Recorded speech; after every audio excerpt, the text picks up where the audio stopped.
చూడండిరా, క్వశ్చన్స్ని ఎలా ఫ్రేమ్ చేయాలా అనేది ఈరోజు లెసన్.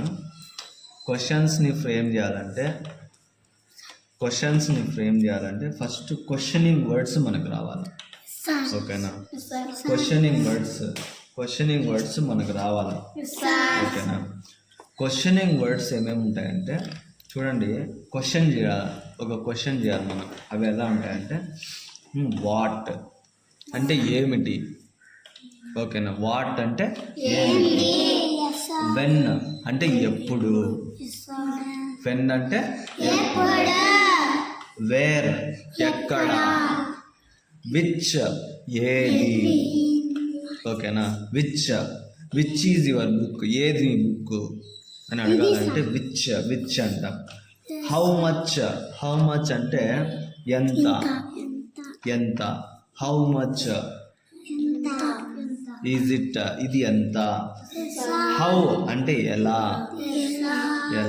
హౌ ఫార్ ఎంతవరకు, ఫర్ హూమ్ ఎవరి కోసం, ఫర్ అంటే కోసం, హూమ్ అంటే ఎవరి కోసం అని చెప్పాలి కాంబినేషన్. విత్ హూమ్ ఎవరితో, టు హూమ్ ఎవరికి, హూమ్ అంటే ఎవరు, ఓకేనా? నెక్స్ట్ తర్వాత మనకు ఇంకా helping verbs do, does, did అనేటివి కూడా కొన్ని ఉంటాయి. వీటి గురించి మళ్ళా చెప్తాను నేను.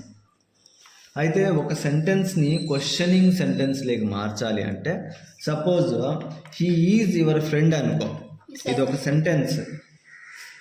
సెంటెన్స్ అయితే ఏదైనా ఒక సెంటెన్స్ని క్వశ్చనింగ్ రూపంలోకి మార్చాలి అంటే చూడండి మా, ఒక సెంటెన్స్ క్వశ్చనింగ్ రూపంలో ఉంది అని చెప్పాలంటే అది సబ్జెక్ట్తో స్టార్ట్ కాకుండా హెల్పింగ్ వర్బ్తో స్టార్ట్ అవుతుంది. హెల్పింగ్ వర్బ్స్తో స్టార్ట్ అవుతుంది. ఓకేనా? క్వశ్చనింగ్ సెంటెన్స్కి చివరిలో ద క్వశ్చన్ మార్క్ వస్తుంది. తర్వాత ఏదైనా ఒకటి ఆశ్చర్యార్థకం అంటే దాన్ని ఎక్స్క్లమేటరీ మార్కుతో చూపిస్తాం. క్వశ్చనింగ్ ఏదైనా ఒకటి క్వశ్చనింగ్ సెంటెన్స్ అయిందంటే దాన్ని క్వశ్చన్ మార్క్తో చూపిస్తాము.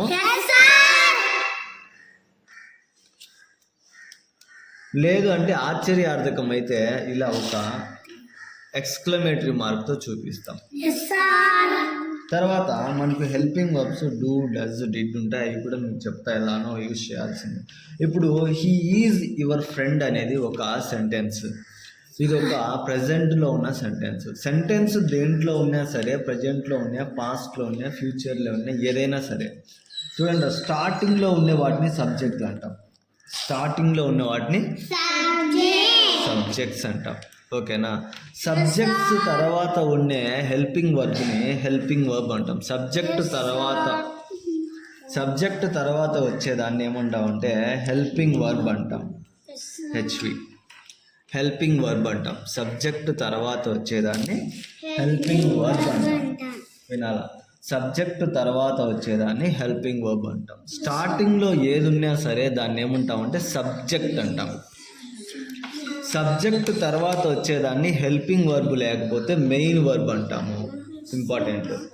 అయితే ఒక సెంటెన్స్ని క్వశ్చనింగ్ రూపంలోకి మార్చాలంటే హెల్పింగ్ వర్బ్ ఉంది కదరా, దాన్ని ఎత్తుకోపోయి బయట రాయాలా, అంతే.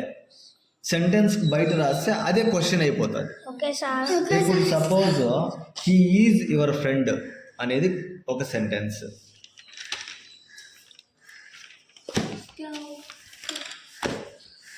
చూడండి, హీ ఈజ్ యువర్ ఫ్రెండ్ అనేది ఒక సెంటెన్స్ అయితే ఈ హెల్పింగ్ వర్బ్స్, ఇది సబ్జెక్ట్ కదా, సబ్జెక్టుకు తర్వాత వచ్చే ప్రతి ఒక్క దాన్ని హెల్పింగ్ వర్బ్ లేకపోతే మెయిన్ వర్బ్ అంటాము. గుర్తుపెట్టుకోవాలి. ఇప్పుడు సెంటెన్స్ని క్వశ్చన్ రూపంలోకి మార్చాలి అంటే ఈ హెల్పింగ్ వర్బ్ని ఎత్తుకొని బయట రాయాలి, అంతే. ఇప్పుడు ఏం చేస్తామంటే దీన్ని ఎత్తుకొని బయట రాస్తాం. అప్పుడు is he your friend, question mark. ఇది క్వశ్చన్ అవుతుంది. అర్థమైందా?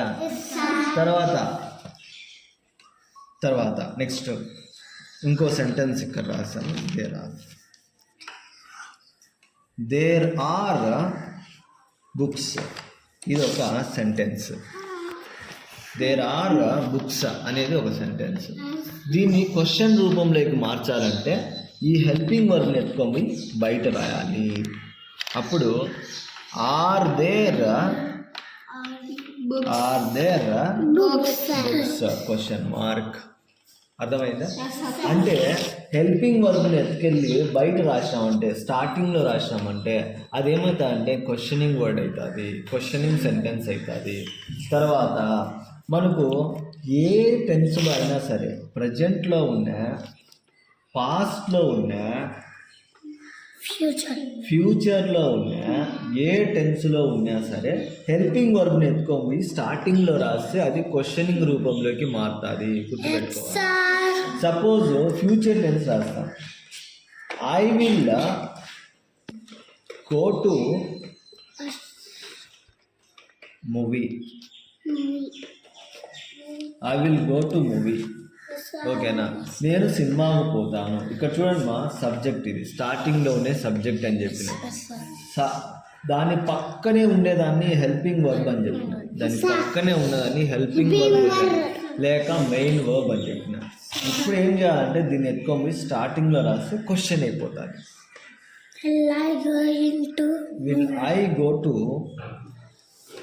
మూవీ.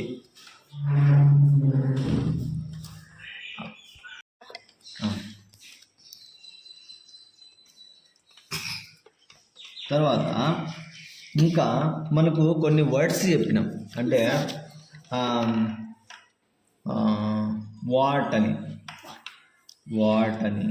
వెన్ అని, వీటన్నిటిని క్వశ్చనింగ్ వర్డ్స్ అంటాం. ఓకేనా?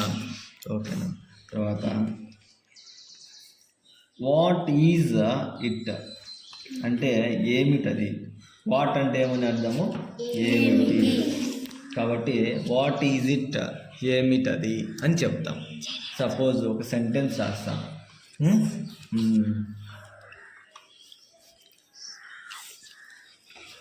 యువర్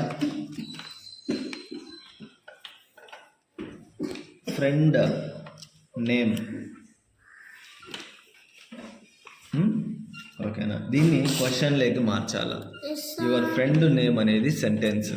దీన్ని క్వశ్చన్ లేక మార్చాలంటే చూడండి, what is your friend name. What is your friend name. అట్లా వాట్, వెన్ను అనే వాటిని ఫస్ట్లో రాసుకుంటే అది క్వశ్చనింగ్ సెంటెన్స్లోకి మారుతుంది. ఓకేనా? క్వశ్చనింగ్ సెంటెన్స్లోకి మారుతుంది. తర్వాత ఓకేనా? యువర్ బుక్ అన్నా. యువర్ బుక్, నీ బుక్. యువర్ బుక్ అంటే నీ బుక్. నీ బుక్ ఎక్కడుంది, ఎక్కడ అనేదాన్ని మనం ఏమంటాం? వేర్ అంటాం. కాబట్టి వేర్ ఈజ్ యువర్ బుక్. ఓకేనా? నీ పెన్ను ఎక్కడుంది అంటే where is pen. Where is your pen? ఓకేనా? నీ క్లాస్ ఎక్కడుంది? Where is Your class. Where is Your class. Question mark. అన్నిటికీ క్వశ్చన్ మార్క్ మర్చిపోకూడదు. సరే.